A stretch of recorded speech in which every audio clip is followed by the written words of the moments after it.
So you mentioned the primary opponents, and they're sort of doing the slap fighting with Donald Trump. So Ron DeSantis's folks are touting this soundbite I want to play here. Is like, now he's taking the gloves off. He's really going after Donald Trump. This is after he's fallen to what, third, fourth, fifth place in the polls. So here's Ron DeSantis's latest big attack on Donald Trump. A voter that goes to 10 rallies, their vote counts the same as somebody that's unenthusiastic and then goes and votes.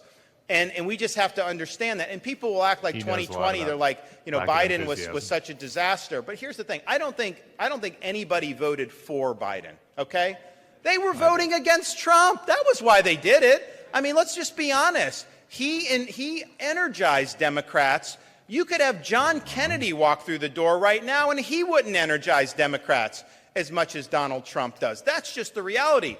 What did we do in Florida with these Democrats? We defeated these Democrats. Right. We left the Democratic Party in Florida in a pile of ruins. Yeah, we're great. He makes Democrats mad. That's the big hit. That's kind of the point, actually, of Donald Trump. That was almost an ad for Donald Trump. Yeah, so it seems the same old. I mean, it's I'm sorry because I have run out of terms. Too little, too late. Hey, Tim. I want to turn over the wheel to you for just a second here because Fox News' Greg Gutfeld. Oh, I'm sorry. No, I thought maybe you had to run. And no. Run camera now. I'm sticking around at least for now. But thank you for caring. I mean, I feel the concern there. Look, Greg Gutfeld, who's influential guy on Fox News. By the way, is he supposed to be funny? Apparently, he's their late night man. His ratings are good, I guess. Okay, so up until about 5 minutes ago, conservatives would have denied that we're not anti-democracy, we're not anti-elections. This is Trump derangement syndrome. The reason we tried to burn down the Capitol was because we cared so deeply about democracy, because we are so concerned about the integrity of elections. And, there's been kind of this slip slide. So I want to play this, you highlighted this. I would have missed this, Tim, if it wasn't for you. You highlighted this little rant from Greg Gutfeld. Let's listen to this, okay? Elections don't work. We know that. We know they don't work. They do work. Look what we have. Look what we have. But we had a moderate president, and we have crime exploding everywhere. We had a Democrat president promised that he was going to be moderate, promised that he was going to unite the country, and now we have a terrible education system, we have no border, we have crime everywhere. Every facet of society is in peril and in chaos because our elections don't matter. Okay, our elections don't matter. And he goes on to say, basically, that's why we have to have a civil war. I mean, so, Tim, what's going on there? Talk to me about this. Every facet of our society is in chaos. This shit just pisses me off so much. Oh, yeah, like this guy was really ready for Joe Biden to unite the country. The Fox News guy with the 5 o'clock and the 10 o'clock show on Fox. If he was certainly open to Joe Biden's efforts to provide an olive branch. The thing is, Charlie, like this stuff is really like it's mockable, but it's also really dangerous. Oh, right? Like this guy is like a reasonable guy. Like the viewers, there are a lot of unreasonable people watching, right? And they're looking at this and they're saying, "Well, this isn't Judge Box of Wine. Like this is Gutfeld. Like Gutfeld's on the 5 o'clock show. He's on during the day, right? Like, and he's out there saying that elections don't matter." That our entire society is in chaos, and we might need to resort to a civil war. The rest of the clip, he's talking about how this is the parallel between the situation that Republicans are in right now, where they are persecuted by a group. And he somehow makes some tortured comparison to slavery about how the other side can't admit that they're wrong, just like the slavers couldn't admit that they were wrong. So we had to go to war with them and kill them. Okay, so this is the analogy to this moment. Yeah, this is on corporate Fox. And it's just like Greg Gutfeld went to Cal. Okay, like he lives in Soho. One of my friends texted us. We were texting about this. And he's like, I've been to his flat.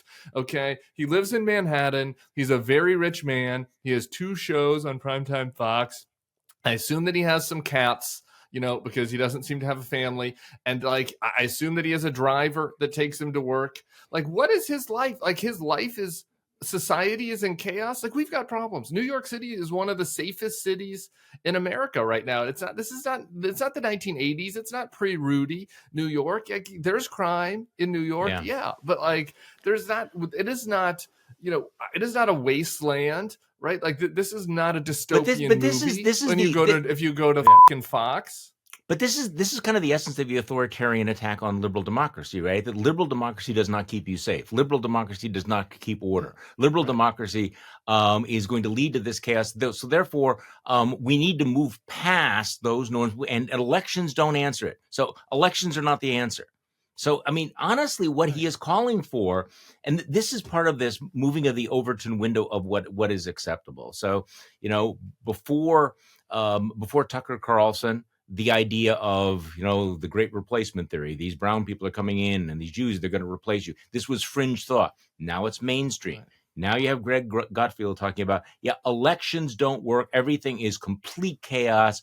We need to have a civil war because the slavers weren't going to give up the slaves unless we went and shot them. And it's pretty much the same thing with these liberal progressive mayors and say, wait, so is this now moving this window of acceptability? You have Donald Trump talking about the border. And by the way, there's legitimate concerns about the border. But his new rhetoric, by the way, speaking of new rhetoric and being numbed by it, he's now talking about these immigrants coming in and poisoning our blood. Now, I understand there will people think that it's Trump derangement syndrome to say, this kind of sounds like that German guy who talked about, aliens, poisoning the pure Aryan blood. But it's like, whoa, this is the kind of rhetoric that would have had no place in American politics just a few years ago. The authoritarian side of this is exactly right. The authoritarian threat against liberal democracy, because Greg Gutfeld is a 5'5" little man with Napoleon syndrome. That's what this is. It's like, we need a strong man. We need a conservative. Yeah. I mean, he might be 5'6.5". I don't know. We need a conservative, strong man that is going to stop this. And it ties directly to this shoplifters question, right? Like the Trump thing that we were talking about. We need somebody that's going to say, oh, if you want to steal from the store, we're not going to have a trial. I am going to assume that you stole from the store and I'm going to shoot you. This is Taliban style, right? Like, I'm going to decide by looking at you, maybe you're black. Like, I'm going to look at you and decide, do you look like a thief? And then I'm just going to be able to shoot you. Now, is this going to happen in 2025? No. But these threats, like this is how, over the long march, we get younger conservatives deciding that this is what conservatism means and how it becomes more and more authoritarian over time. And this adds to the threats of these people that are unstable, that do not live in flats in Soho, that do not have riches unimaginable by everybody who in history, who are struggling and who have guns and who might be like, Greg Gutfeld's right.